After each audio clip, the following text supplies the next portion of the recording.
August 2050. A new virus has been detected in cyberspace. Get ready for HACKTiViTY, a cooperative board game for 1 to 4 players. It will keep you on the edge of your seat until the very end. Stay tuned. The world has changed. The technology is omnipresent. People graft themselves without asking too many questions about cybernetic implants to improve their capabilities. The real world is dominated by robotics. Internet has greatly evolved into cyberspace, a virtual place with multiple possibilities. It is accessed through implants and holographic screens. However, in recent years, cyberspace has been under threat. A new type of virus has begun to infect the web, but the availability of information is unclear. You have joined a clandestine agency that seems to be fighting this new virus. You are still in training, but this will be ending soon. You can't wait to be assigned to your first mission. But first, you need to read the manual to navigate in cyberspace. Hi everybody, my name is Harry Jacobs and I am the North of 60 Gamer, and welcome to the North of 60 Gaming channel. I'm super excited to bring Stéphane Vachon's HACKTiViTY Volume 1 to the table. This is a prototype, so everything you will see in this video will be a prototype. It is coming to Kickstarter, and I will certainly shoot you the link at the end of the video or in the comment section so that you can go off and be notified upon launch. This is getting a little bit of attention. Rahdo was in his top 10 anticipatory games for 2022, and I can see why, but just by opening the box. It is for 1 to 4 players, a bonus because I love the solo game. It is 60 minutes and it's 10 and up, so it's fairly easy to play from my understanding. There's one video available now that talked about it on TTS, Tabletop Simulator, but we have a version on the table. So let's head down to the table, take a really good look at it, and then we're going to take a look at what's in the box, and then what I'm going to do is set it up, and we're going to go through the rules. I believe this probably will be at least maybe 2 videos long or 3 videos long. I want to give you a real sense of how this plays. So this is a tutorial style video today. Of course, then we'll do a playthrough and we'll do some final thoughts. So there'll be at least maybe 2 to 3 videos on this. Any one you can watch, they will be indexed. So let's get down to the table. Let's take a look at HACKTiViTY. And here we are. We are looking at the box. It is from Acolyte Cooperative Games and distributed by Momentum. It is, as I said before, 1 to 4 players, 60 minutes and 10 and up. A real cyberpunk feel to it. The voice in the trailer, which you've probably seen just before you watch this, I hope you've watched the beginning. Really cool trailer.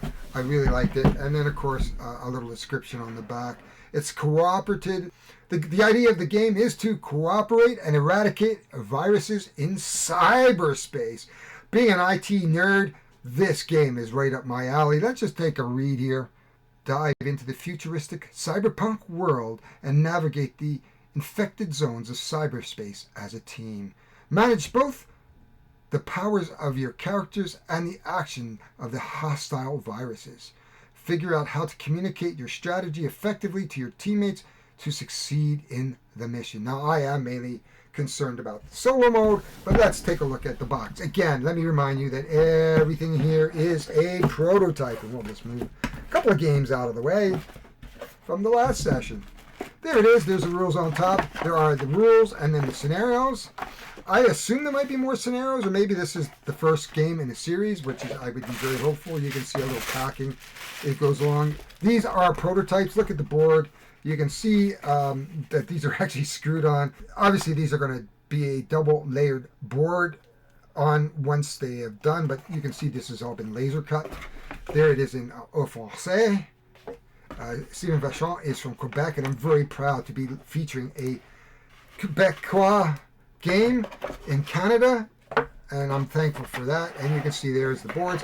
If this is any indication of kind of where they're going with the artwork and the quality of the boards, I'm in. We have a number of cubes and basically various cards, and you can see that the cards look like we got a couple different size cards here. But again, that doesn't surprise me. This is a prototype. These look like a Euro style cards, and then we have a couple of Magic style cards. I may sleeve them for him since they are prototype. They're fairly stiff. Let's just take a look at the quality here of this prototype. Yeah, I'm going to do him a favor, and I'm going to sleeve these because we'll move them on. So I'm going to sleeve them for him and organize them, and I'm going to show you the components later on. But there's a couple different kinds of cards. There's Anomaly cards, there's Virus cards, and they're the decks of the individual players that use specific decks. You're only going to use 12 to 14 cards in a game, and that is how the game is going to play. So what we're going to do is we're going to go off, we're going to organize this a little bit, just so that I feel better about handling these cards, because they are a little bit lightweight. So leave them with me. I'm going to do that later on, and we're going to show you that organization. Then we're going to come back and set this game up, and we're going to set it up slowly, stem to stern, so you can see how this sets up, and then how it plays. Wait on that. That's coming, folks. I'm very excited. I can't wait. So I've gone away, and I've done what I said I was going to do. I've taken a few minutes to just sleeve the cards. And the boards you've already seen. You can see hasn't taken this plastic off. I'm probably the first one to have seen this. This is a wonderful prototype. I can't wait to see the boards. I already sort of said that before. We have the scenarios 1 and 2, and that works along with the basic rule book. It will be in French and English, basically because of our laws here in Canada. So he will manufacture in both French and English. Here's the various cubes that will be placed on the boards, and we're going to go over that when we set up. And then here's the very different cards. These are the player cards. There are 4 different types of players. So here we have the Cyberlink, and here we have Blast, and Dr. Power, and Artemis. And we will be in cyberspace. Each one of us will have a deck of cards. This is the deck of cards.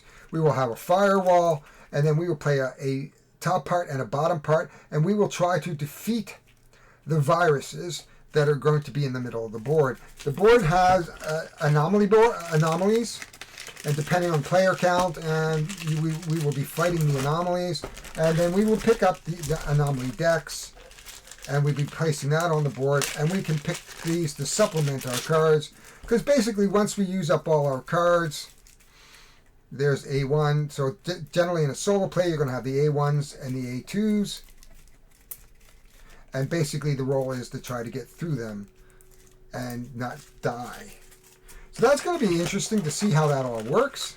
As I said, this isn't Rahdo's top 10 game, so this is going to be a really decent card. I think, it's going to be worth backing, and the delivery on this should be good because it's a pretty basic game. I think the most complicated part will be making sure that the boards are really nice.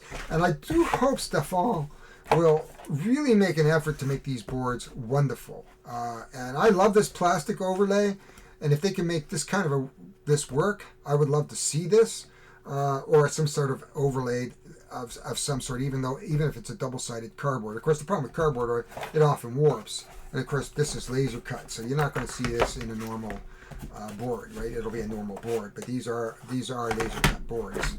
Anyway, so that is what's in this box, and we again are going to go down to the table. We are going to set this up. We are going to take our time with this one. So we're going to take our time. We're going to show the setup. We're going to play it through it as if it was 2 people, not 1. We may take a stab at the solo rules at some point, but I think there's worthwhile looking at it as a cooperative game. And of course, cooperative by nature means I'm just going to play 2. The only problem with the cooperative versus the solo is in the cooperative, I can have a bit more coordination between the two as opposed to the normal game, which allows you to speak in terms of what you're doing, but not sort of the strength of what you're doing. Well, I'm going to do this action, but I can't tell you how strong that action is going to be. So there is that kind of a table talk, but you can't have that. Well, I'm going to go over to here. I'm going to play this 2 card, and I'm going to do this so that when you're over there, you can play your 1 card and do that. You can't do that. You choose your cards, and then you go, and you have a little bit of strategy. But we may just play the solo. I'm not quite sure yet. You'll know when I set it up. But anyway, that is HACKTiViTY. Hi, everybody. We are back. We are setting up HACKTiViTY. These are the main boards, and we've as you can see, this is a prototype, so you can see things don't quite line up 100%. There it is. Things shift around a little bit, but again, we only have 2 of the scenarios that come with it. Now, if you look at the book, there are plenty of scenarios. So you can see lots of unlocks here. So there'll probably be 10 or 12 scenarios. Oh, there's scenario 5, scenario 6. So keeping in mind there's probably going to be 6, and then there's plenty of room for expansions. This is the alert interface, this is the antivirus interface, and this is the critical interface. From here we're going to set up some cubes, and I'm going to do that right now.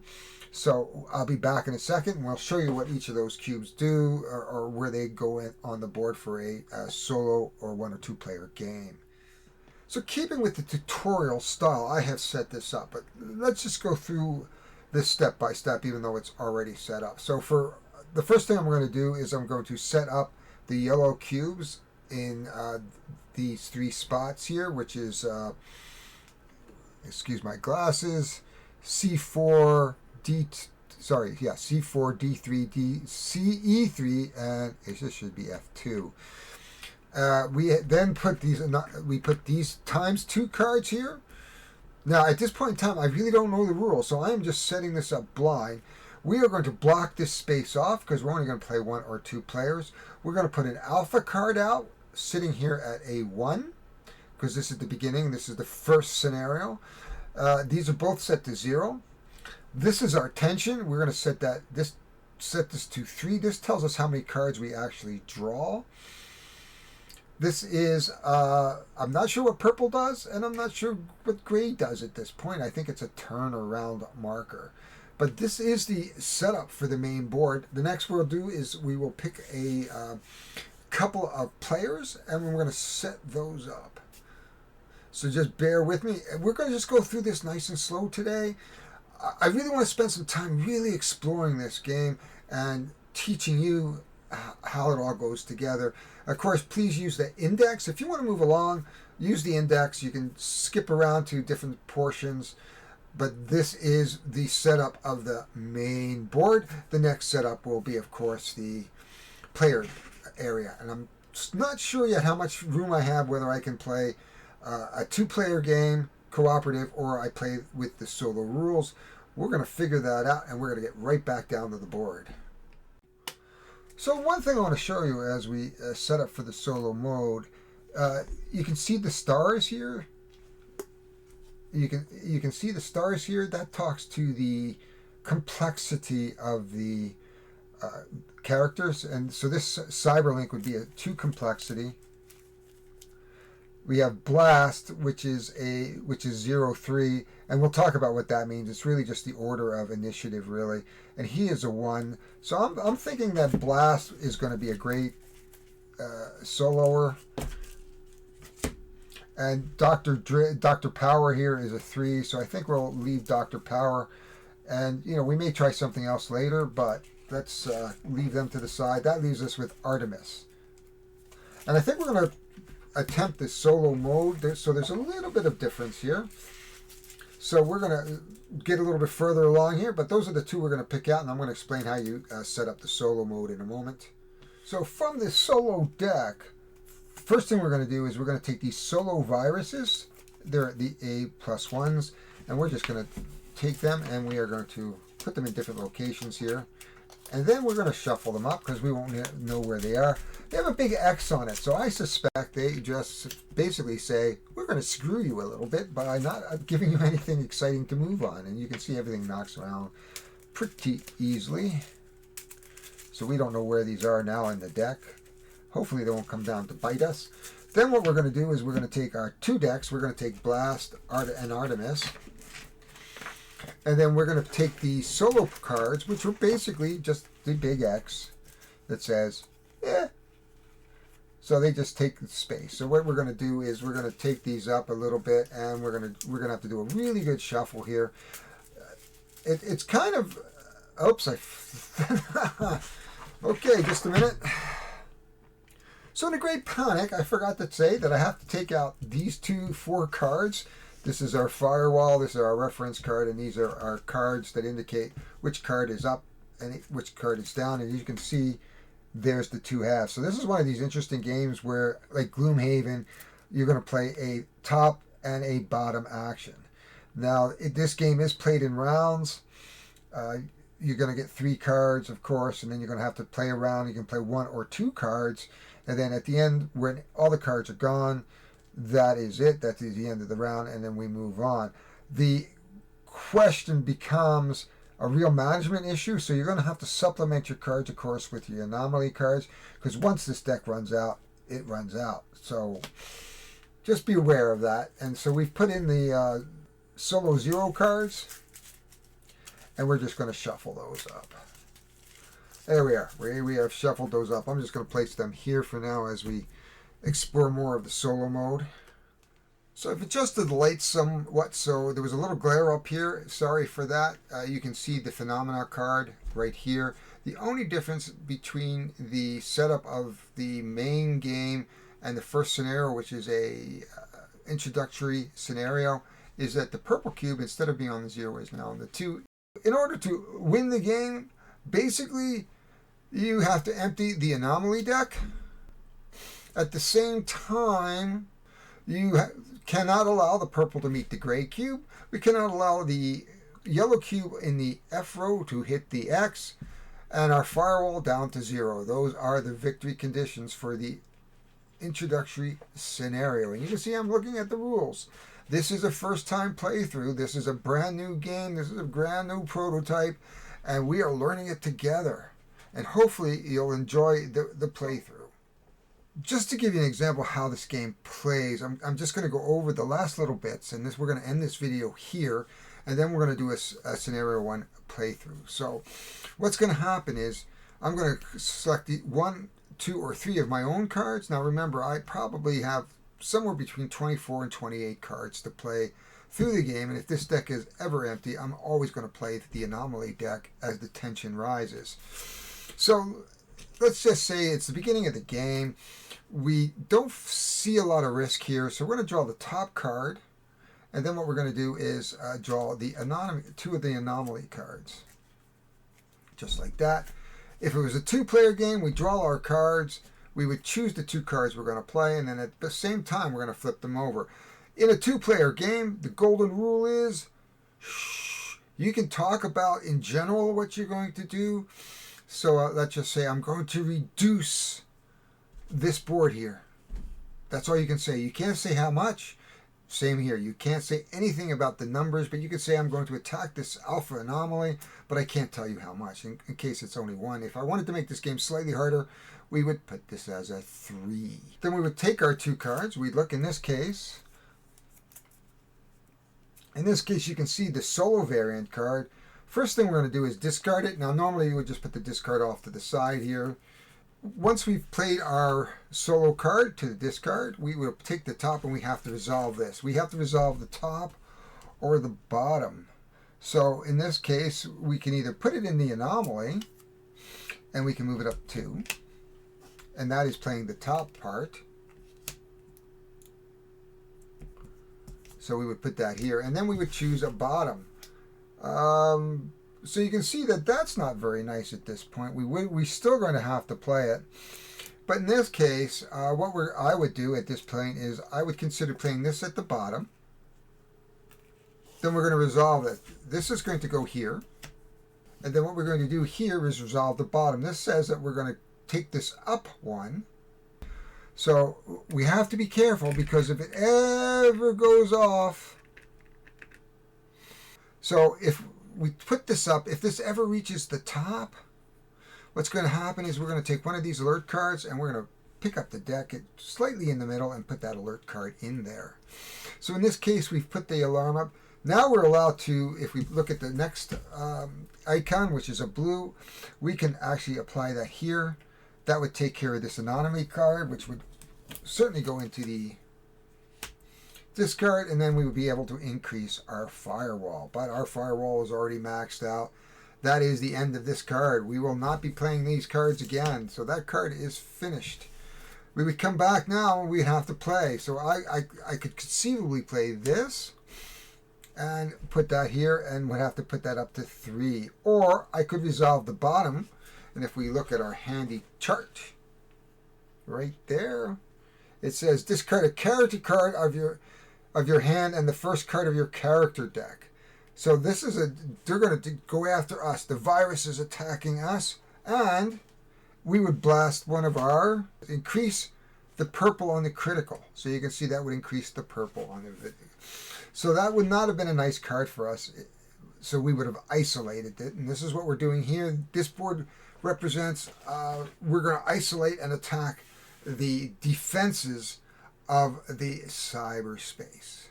So that is it for this video. I'm going to end it here. We're going to reshuffle our cards back so that we can reset. And we're going to do a full playthrough. But that covers enough of the rules so that you can understand how we're going to play. And we're going to continue to explain the games and the icons as we continue to go through.